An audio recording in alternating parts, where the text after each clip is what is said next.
ልትሆኑ የምትፈልጉትን በቃ ይሄ በህልም ብቻ የሚታሰብ መሬት ላይ ስጋ ለብሶ ይወርዳል ተብሎ የማይጠበቅ ነገር አሁን በማወራበት ሰዓት እናንተ ውስጥ እንዳለ ታምናላችሁ?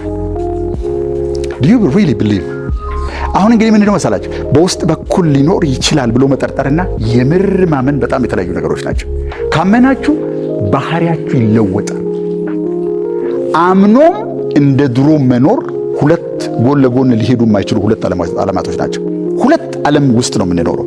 አንደኛው ዓለም ገሃዱ ዓለም፣ የስሜቶች ዓለም፣ የሚለፋበት የሚወጣበት የሚጣርበት ዓለም፣ የእሾህና የአሜኬላ ዓለም፣ ውድድር የሞላበት ዓለም፣ የምንናጠቅበት ዓለም፣ የምንወዳደርበት ዓለም፣ እንቅልፍ የምናጣበት ዓለም፣ የምንታመምበት ዓለም። ዲስ ወርልድ በዚህ በፊት ለፊት በኩል ያለው ዓለም አንደኛው ዓለም 99% የዚህ ዓለም ሰው እኔ ካለኝ ኤክስፔሪየንስ ከሚገጥሙኝም ነገሮች ንገረኝ ካላችሁ አብዛኛው ብዬ በቁጥር ሪሰርች ስላላረግን ስታቲስቲክሱን ስላላስቀመጥን 90% እና ከዛ በላይ የሚሆን ሰው በውጭ በኩል የሆነ ነገር ቢከሰት ህይወቱ በውስጥ በኩል የሚለወጥ ይመስለዋል። አንድ ያልገባን ነገር ግን አለ። ሰው ከአፈር ብቻ አይደለም የተሰራው፣ የፈጣሪም እስትንፋስ እንደገባበት ቅዱሳት መጻሕፍት ይናገራሉ። ይሄ ቁርአን ላይ በክርስቲያኑ በሚያምኑበት መጽሐፍ ቅዱስ ላይ አለ። ሁለቶቹም ላይ አንብቤያለሁ። ምናልባት ቁርአን ላይ ክሌይ ነው የሚለው፣ በመጽሐፍ ቅዱስ ላይ ደግሞ ደስት ይላል። ሁለቶቹ ብቻ ናቸው ልዩነቶቹ።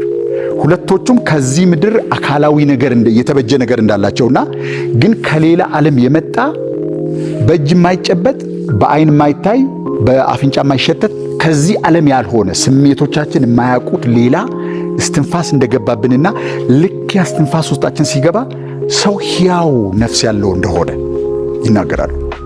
እንደውም ከቅዱሳት መጻሕፍት ላይ ቁርአን ላይ አንብቤ በጣም ኢምፕረስ ያደረገኝን ኢምፕረስ ብቻ ሳይሆን ሰውነቴን የነዘረኝን ነገር ልንገራችሁ። ልክ አላህ ከሩሄ በነፋሁበት ጊዜ ብሎ ከጨረሰ በኋላ የዛን ጊዜም ይላል ከአንዱ በቅዱሳት መላእክቶችን ወድቃችሁ ስገዱለት አልኩ ይላል። ከአንዱ በስተቀር ሌሎቹ በሙሉ ፕሮስትሬት አደረጉ ይላል። በልባቸው ተደፍተው ሰገዱለት ይላል። ሰማያውያን ፍጥረቶች ናቸው መላእክቶች እንደምታውቁት። ከአፈር ተበጅቶ የፈጣሪ እስትንፋስ ስለገባበት ሰው ነው ፕሮስትሬት የሚያደርጉት። ምንድነው ይሄን ኳሊቲ የሰጠው? ምንድነው ይሄን ያህል ያገዘፈው የሰው ልጅ ብላችሁ ካላችሁ there is a breath of almighty God inside every one of you። ይሄ በውስጣችሁ ያለው ኃይል መለወጥ የማይችለው አንድ ነገር የለም። የተበላሸ ጤንነት ማስተካከል ይችላል። እንዴት አወቅ ብትሉ it changed me። ምናልባት በሞትና በህይወት መካከል የነበርኩትን እኔ it changed me። ህመም የሚባል ነገር ረስቻለሁ ምን እንደሚመስል። መታመም የእውነቴን ነው የምነግራችሁ። ህመም ለማስታወስ ሞክሬ ምን እንደሚያደርግ ሰውነት ውስጥ I can't remember any one of those things። ግን እስከምን ድረስ ነው ካላችሁ አንድም የሰውነቴን ጡንቻ መቆጣጠር እስከማልችል ወደ ሞት የተጠጋ ህመም ታመም ያውቃል። it changed me። ኦኬ ፋይናንሻሊ የምፈልገው ቦታ ላደረስኩም ገና በጣም ብዙ ማምጣት የምንፈልገው ኢምፓክት ስላለ በቢሊዮኖች የሚቆጠር ዶላሮች እንፈልጋለን። ሚሊዮን ዶላር አይደለም፣ በቢሊዮኖች የሚቆጠር ዶላር እንፈልጋለን። ለራሳችን ቤት ለመስራት ምናምን ብቻ አይደለም። we want a big impact across the whole continent። ትልቅ ነገር ማድረግ እንፈልጋለን። ገና እዛ አልደረስንም፣ ግን በ2 ወይም 3 ዓመት ጊዜ ውስጥ በብዙ እጥፍ ገቢን ማባዛት ይችላል። I did it። አየሁት ምን እንደተለወጠ። አዲስ ትምህርት ነው የተማርኩት፣ ዲግሪ ነው የጨመርኩት፣ አገር ነው የቀየርኩት። ምን ነው የተለወጠው ብዬ ሳስብ ያ የድሮ አሸናፊ እንደነበረው ነው። ወንደሰን ከበፊት ጀምሮ ስለምንተዋወቅ ሊነግራችሁ ይችላል። ምናልባት ትንሽ ጨመር አድርጌያለሁ። ጸጉር ቀይሯል። ኦኬ ሰላም ማጣት፣ በምትሰሩት ነገር እርካታ ማጣት፣ ከሌሊት አጋማሽ ከጧቱ ከእንቅልፍ ከተነሳችሁበት ሰዓት ጀምሮ እስከ እኩለ ሌሊት ወይም ከዛ አልፎ እስከ 8 ከ9 ሰዓት መልፋት ማለት ምን ማለት እንደሆነ አውቃለሁ። ግን የማታ ማታ ሄዳችሁ የምትቆጥሩት ምንም አይነት ውጤት የሌለው ዝም ብሎ ልፋት ብቻ፣ ዝም ብሎ መውጣት፣ ዝም ብሎ መቧጨር፣ ዝም ብሎ መታገል፣ ዝም ብሎ መወዳደር፣ ግን nothing happens። የማታ ያው ሰው ከዓመት ዓመት I changed it። የማደርገው ነገር ትርጉም ይሰጠኛል። እጅግ በጣም ደስ ይለኛል። ፊት ለፊታችሁ ላይ ቆሜ የማውቀውን ነገር ሳካፍላችሁ አንዳንዶቻችሁ ውሳኔያችሁን ትቀይራላችሁ። አንዳንዶቻችሁ ኢንስፓየርድ ትሆናላችሁ። ምናልባት ይሄ ከዚህ በኋላ አይሆንም ብላችሁ የዘጋችሁትን ነገር እንደገና ትከፍቱታላችሁ። ስለምናይ በአካል እንደዚህ አግኝተን አይደለም፣ በኦንላይን ይሄን ቪዲዮ ዩቲዩብ ላይ አይተው ህይወታችን በዚህ መንገድ ተለወጠ፣ ግንኙነቴን አስተካከልኩ፣ ጤናዬ ተስተካከለ የሚሉ ሰዎች ስላሉ እንደዚህ አንድ አይነት አዳራሽ ውስጥ ኢነርጂ ሼር እያደረግን ደግሞ እናንተ እንደምትለወጡ ምንም ጥርጥር የለኝም። ወዴት እንደምትለወጡ እናንተ ታውቁታላችሁ። አይ ቼንጅ ዳት። ሁሉ ነገሬን የተለወጠው ከሰው ልጆች ጋር የነበረኝ ግንኙነት እንደዚህ አይነት አይደለም አልነበረም። አሁን እንዴት አድርጌ ከሰዎች ጋር እንደምጣላ አላውቅም። ልጣላ ብል ማለት ምን ብዬ ነው የምጣለው? ማለት እንዴት ነው የምትጣሉት? ሐሳባችሁ አንድ መሆን አይጠበቅበትም ከሰዎች ጋር ብሎ ለመኖር። ከሚስቶቻችሁም ጋር ሐሳባችሁ ይለያያል፣ ከባሎቻችሁ ጋር ሐሳባችሁ ይለያያል። that's okay actually ሐሳባችን አንድ አይነት ቢሆን ነው ትክክል ያልሆነ። ሐሳባችን የተለያየ ደፍነ ግን ሁለቶቹ ልክ እንደ ተለያዩ ቀለማት ተዋህደው የሚበልጥ አይነት የሚያምር ስፔክትረም የሚፈጥር ቀለም የሚፈጥሩ ናቸው እንጂ የመለያያና የመገዳደያ እንትኖች አይደሉም፣ ምልክቶች አይደሉም። we are different, we are beautiful when we come together። ለዚህ ነው ሰው በአይነት የተሰራው። እዚህ ቤት ውስጥ ያላችሁ ሰዎች እዚህ ቤት ውስጥ ያለ ነው ብቻ አይደል፣ ከዓለም መጀመሪያ ጀምሮ እስካሁን ድረስና ከዚህም በኋላ እንግዲህ እስካሁን ድረስ ያለው መረጃ እንደሚያሳየው አንድም ሪፕሊኬት የተደረገ የዲኤንኤ የለም። እቺን በምታክል ኤሪያ ላይ አንድ አይነት ፕሪንት ተፈጥሮ ያውቃል በዓለም ታሪክ ውስጥ። በአይነት ነው የመጣ ነው ማለት ነው። አይነት ነህ አንተ ማለት ነው። በሌላ አነጋገር አንተ የለህም ማለት ይሄ ዓለም ጎሎታል የሆነ ነገር ማለት ነው። ይሄን ፍጥረት እንዴት አድርገን ነው አድበስብሰን የምናልፈው? ስለዚህ ከአካላዊ ማንነታችን የሚያልፍ ነገር እኛ ውስጥ አለ። ቁመታችን ውስን ነው። የቆዳችን ቀለም ይታወቃል። ክብደታችንን ሚዛን ላይ ወጥተን ብንመዘን ይታወቃል። ከዚህ ውስንነት ነጥቆ ወደ ሰማይ ሊያጦዘን የሚችል በሰው ልጆች ታሪክ 99% ሰዎች አይተውት ያላለፉት ሌላ ዓለም በሰው ውስጥ አለ። ይህን እንዴት አክሰስ እንደምናደርግ እንነጋገራለን ዛሬ። ስለዚህ በውስጥ ያለው ነገር ብታቅ በሙሉ ከዚህ በእሾህና በአሜኬላ ከተሞላ ዓለም አይኖቻችን ስሜቶቻችንን በሙሉ እናነሳና ወደ ውስጥ በኩል ነው የምናደርገው። ኦኬ፣ ምድር ላይ እንደ ገነት ያለ ቦታ መኖር ትፈልጋላችሁ? ኦኬ፣ የሚፈልግ ሰው እስኪ በሚፈልግ ሰው ሁሉ ላይሆን ይችላል። ኦኬ፣ የምትፈልጉ ከሆነ ለቤታዩ ሰው ገነት የሆነ ቦታ አይደለም። እንደዚህ አድርጌ ቆሜ የማሳያችሁ ቦታ አይደለም። ኢስ ኢንሳይድ ለምን መሰላችሁ እስካሁን ድረስ ይሄ ነገር ውስጣችን መኖሩን የማናውቀው? ከተወለድንበት ቀን አንስቶ እስከ ዛሬ ድረስ ወደ ውጭ በኩል እንድንመለከት ተደርገን ነው የተማርነው። ትምህርት እሱን ነው የሚያሳየን። አብረናቸው የምንኖራቸው የሚሰጡን ምክር፣ ዓለም ጠቅላላ የሚነግረን ታያለህ ሆይ በዚህ በኩል ታያለህ ሆይ በዚህ በኩል የሚያበላ ቢዝነስ፣ የሚያዋጣ ሙያ ምናምን ብለን የምንማረው በውጭ በኩል ያለው ብቻ። ወደ ውስጥ ተመልሰ ልትፈጥረው የምትፈልገውን ዓለም ብትጸንስ ያ የተጸነሰው ነገር በተፈጥሯዊ ሂደት ይወለዳል ብሎ ይነገረን ብዙም ሰው የለም። እኔ በጣም የሚገርመኛል ነገር አለ ጋይስ። እኔ መቼም በዚህ ቦታ ላይ የሃይማኖት ትምህርት አስተማሪ ሚና እየተጫወትኩኝ አይደለሁም፣ ግን የእውነት ሃይማኖቴ እንዲገባኝ ፈልግ ስለነበር ዓመታት አሳልፌያለሁ። በማንበብ አይደለም፣ ከመጀመሪያው መጽሐፍ እስከ መጨረሻው በማንበብ አይደለም፣ አንድ ቃል ላይ ሳምንታት በማሳለፍ። ለምሳሌ እምነት ምንድን ነው? ጸሎት ምንድን ነው? በፈጣሪና በሰው መካከል ያለው ግንኙነት ምንድን ነው? በሰውና በሰው ልጆች መካከል ያለው ግንኙነት ምንድን ነው? ሰውና ገንዘብ መካከል ያለው ልዩነት ነው።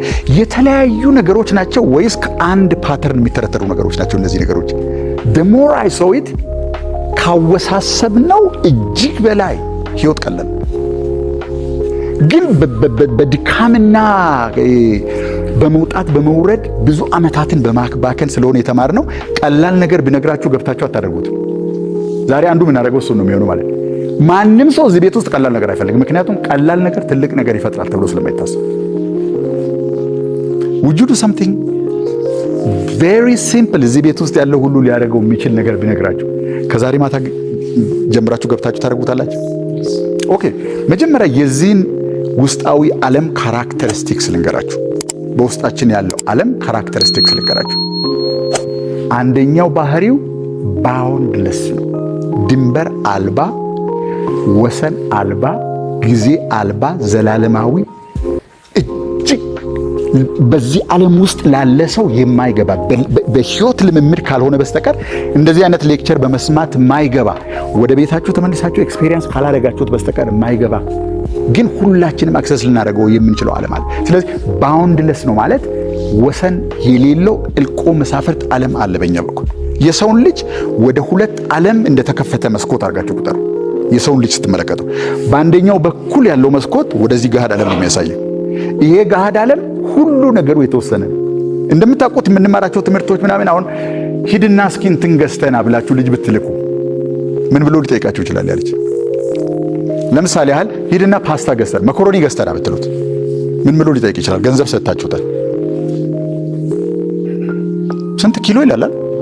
እድሜያችን ይቆጠራል። የምንመገበው ነገር ይቆጠራል። ክብደታችን ይቆጠራል። የምንጠቀምበት ኤሌክትሪክ ቮልት ይቆጠራል። ሁሉ ነገር ኳንቲፋይድ ነው፣ የሚለካ ነው። በሌላኛው መስኮት በኩል ያለው በር ከኢንፊኒቲ ጋር ነው የሚያገናኝ።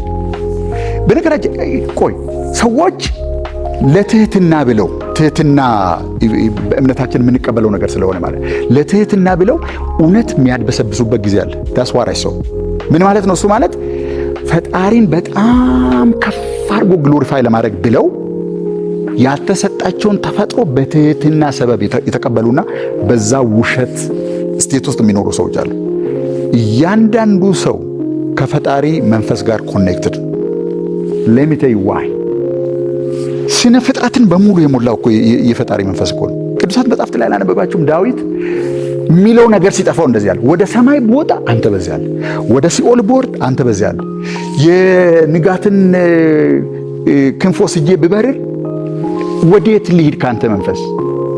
The spirit of God, the spirit of Almighty is everywhere።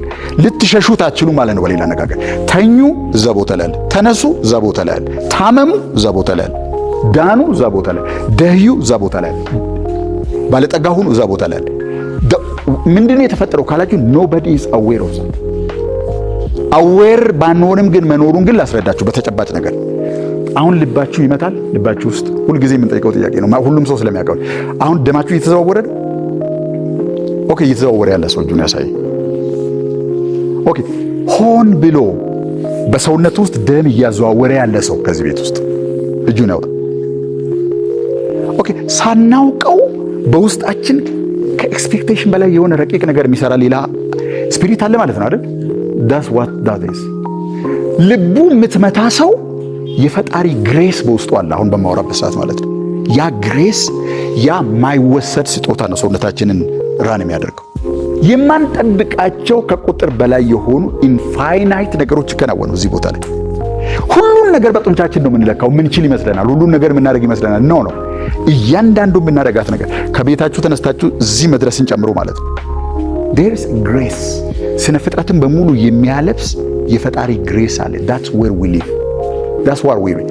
እንደ የሃይማኖታችን ልዩነት ነገሮችን የምንገልጽበት መንገድ ይለያያል እንጂ ሁሉን ቦታ የሚይዝ የሚጠቀልል እንደ ደመና የከበበን ነገር እንዳለ ግን ሁላችንም እናውቀዋለን።